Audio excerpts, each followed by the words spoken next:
নমস্কার বন্ধুরা, কেমন আছেন আপনারা সবাই? আমি পম্পা আর একটা ভিডিও নিয়ে চলে এসেছি আপনাদের কাছে। তবে আজকে আমি কোনো রান্নার গল্প আলোচনা করব না। আমি আজকে আলোচনা করব আমার জীবনের একটা ভয়াবহ অভিজ্ঞতার, যেটা আপনাদের সামনে মানে আপনাদের কাছে আমি জানাতে চাই। বন্ধু যখন হয়েছি তো সব কিছুই ভালো মন্দ সব বলবো, শেয়ার করব, সেটাই না। তো সত্যি কথা বলতে কি, এটা আমার জীবনের খুবই ভয়াবহ ভয়াবহ একটা অভিজ্ঞতা। এটা ছিল 2001 সাল। সেই সময় যে বাঁধে যে ইয়ে থেকে যে জল ছাড়ে না, সেই সময় এই জলটা ছেড়েছিল। এবং আমি তো আগেই জানিয়েছি, আমাদের হুগলি যে গঙ্গাটা, সেই গঙ্গাটা গঙ্গা নদীর আমাদের সামনাসামনি কাছাকাছি, একদম 3-4টে বাড়ি পরেই আমাদের গঙ্গা নদী। তো বুঝতেই পারছেন আমরা অনেকটাই কাছে থাকি। আমি আমার এক রিলেটিভের বাড়ি থেকে যখন ফিরছিলাম নৈহাটি গঙ্গা পেরিয়ে, তখন দেখতে পাই গঙ্গায় প্রচুর জলও বেড়ে গেছে।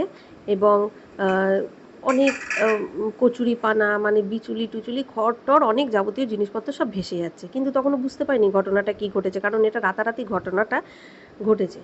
তারপরে বাড়িতে এসে জানতে পারলাম যে, পরের দিনকে আর কি জানতে পারলাম যে মোটামুটি অনেক জায়গাতেই জল উঠে গেছে। মানে ধরুন ওই কৃষ্ণনগর টগর ওই সমস্ত সব জায়গাতে মোটামুটি জল ডুবেছিল। কারণ আমার এক বান্ধবীর মামার বাড়ি ছিল হচ্ছে বগুলা।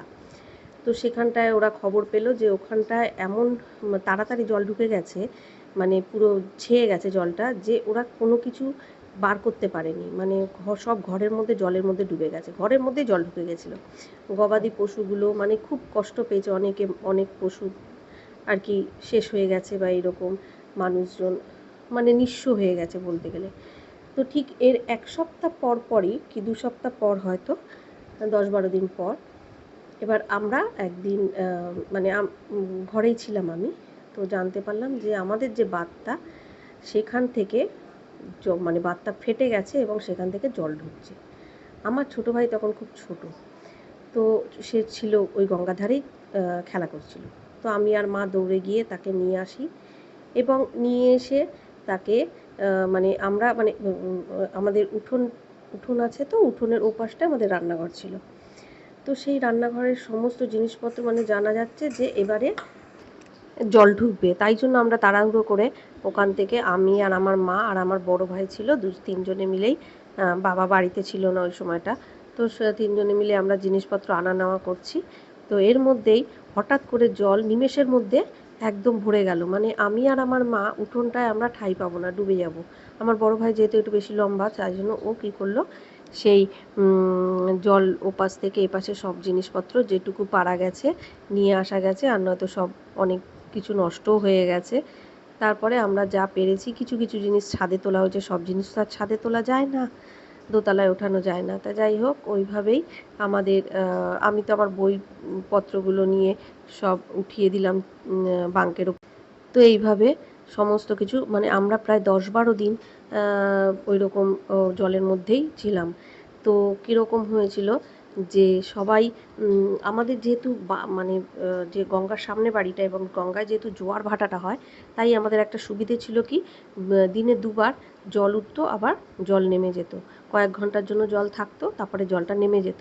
ওই যেটুকু সময় পেতাম আমরা সব নিজেদের মতন নিজের কাজটা সব সেরে নিয়ে ওপরে চলে যেতাম।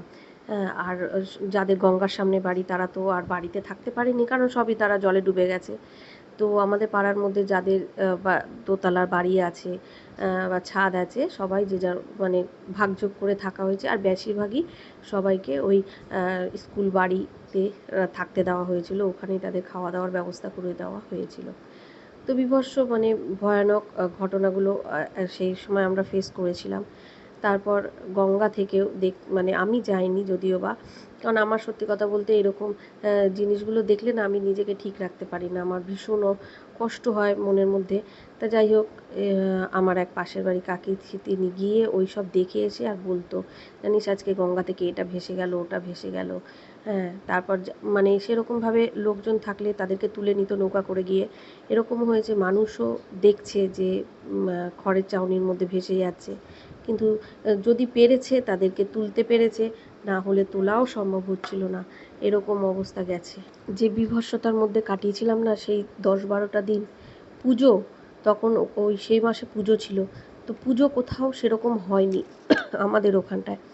সেই সময়টা সবাই মোটামুটি ওই যত ক্লাব ছিল তারা কি করেছে, ওই ঘট পুজো করে আর ওই সেই টাকা দিয়েই বন্যা ত্রাণে সাহায্য করা হয়েছে।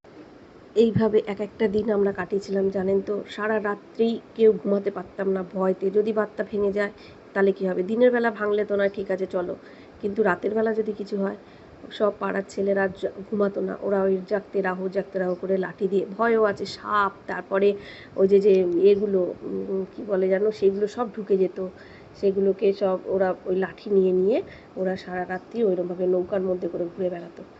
মানে পাড়ার মধ্যে থেকে নৌকা চলছে, ভাবতে পারছেন কীরকম জল হয়েছিল তাহলে। হ্যাঁ, এইভাবে আমাদের দিনগুলোকে আমরা কাটিয়েছি। যাক, সব পার করতে পেরেছি ভগবানের আশীর্বাদের কৃপায়, ভগবানের আশীর্বাদে সেই সব দিন আমরা কাটিয়ে উঠতে পেরেছি। আমার গল্পটা মানে আমার দেখা, আমার শোনা, আমার অভিজ্ঞতাটা আপনাদের কেমন লাগলো একটু জানাবেন। ভালো লেগে থাকলে আমার ভিডিওটাকে একটা লাইক, শেয়ার, কমেন্ট করে দেবেন। আর আমার পাশে থাকবেন প্লিজ। আমি আপনাদের সাহায্য না পেলে এগিয়ে যেতে পারবো না, তাই প্লিজ আমার সঙ্গে থেকে আমাকে সাথে নিয়ে আপনারা চলুন। আমি এগিয়ে যেতে চাই এই প্ল্যাটফর্মের মাধ্যমে। আপনারা যেখানে আছেন সাবধানে থাকবেন, ভালো থাকবেন।